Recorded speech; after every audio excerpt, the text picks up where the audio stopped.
Back with that 65 AC50. It's got 3 new JJs, ECC83s for V2, V3, and V4. It's got a new pair of Electro-Harmonix EL34s, all biased up. And as you can see, I changed the heater string in the preamp because they had all the white ones going on this side and all the brown wires going on this side. And so there's no cancellation from having those wires together. So I bit the bullet, got all that stuff out, twisted some 20 gauge Teflon stuff in my drill chuck, and ran it right down the middle. And all the grids are approaching from the side, and everything's distant from the heaters. And the heater buzz is gone now from both channels.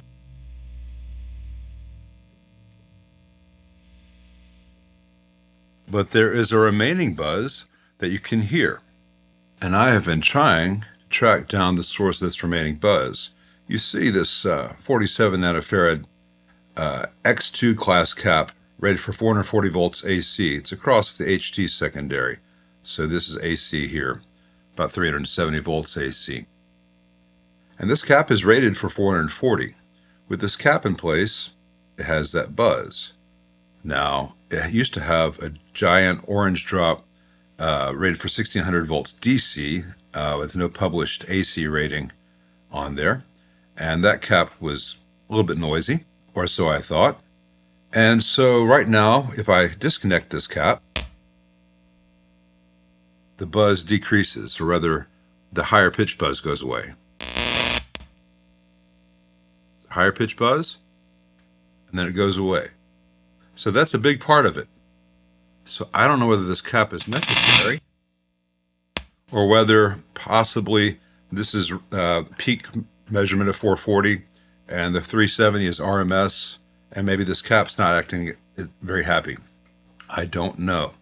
I do have another 1600 volt DC cap coming, but I also have some UF ultra-fast 4007s coming just to see if that makes this go away.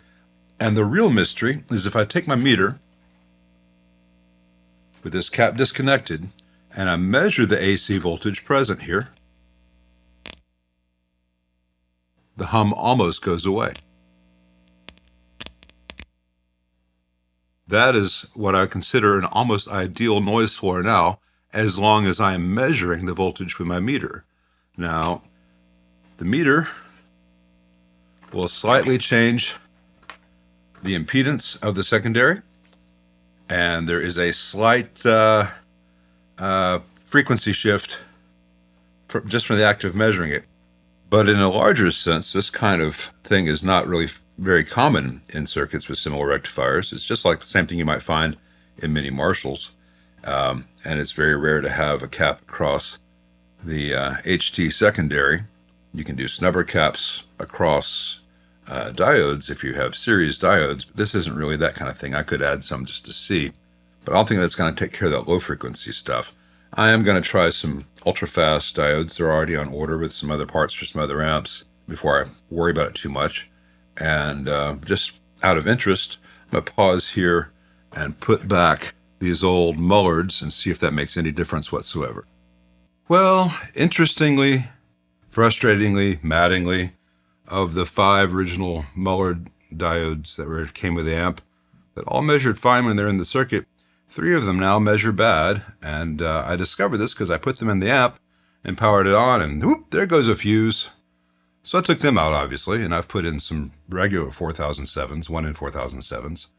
And the background noise of the amp has decreased dramatically compared to how it was with the 5408s, which are, usually considered equivalent to a 1 in 4007, just rated for more current. So I'm not quite sure what's up with that. If I connect this cap now, don't do what you see me doing here, because I'm being much more careful than it appears in the video, but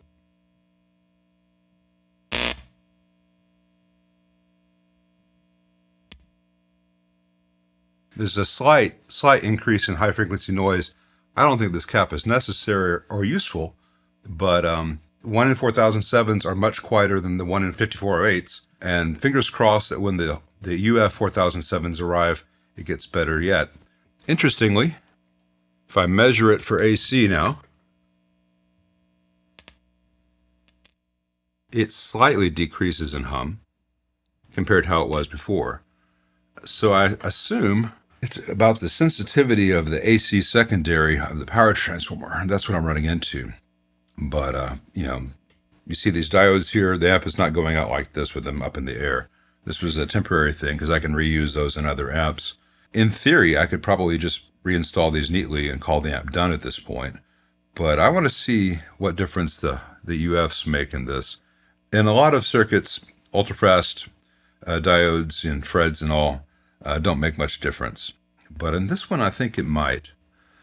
These are the mysterious workings of the transformers that I am slowly getting a better handle on. The circuit itself is easy to understand, in terms of, hey, here's your voltage and here's your load and here's the current. All these things are very easy to model. Transformer behavior is bizarre and almost a black science. So, I'm tinkering. I've got a little bit of eye and newt, a little bit of spider leg. We're getting there. Thanks for watching.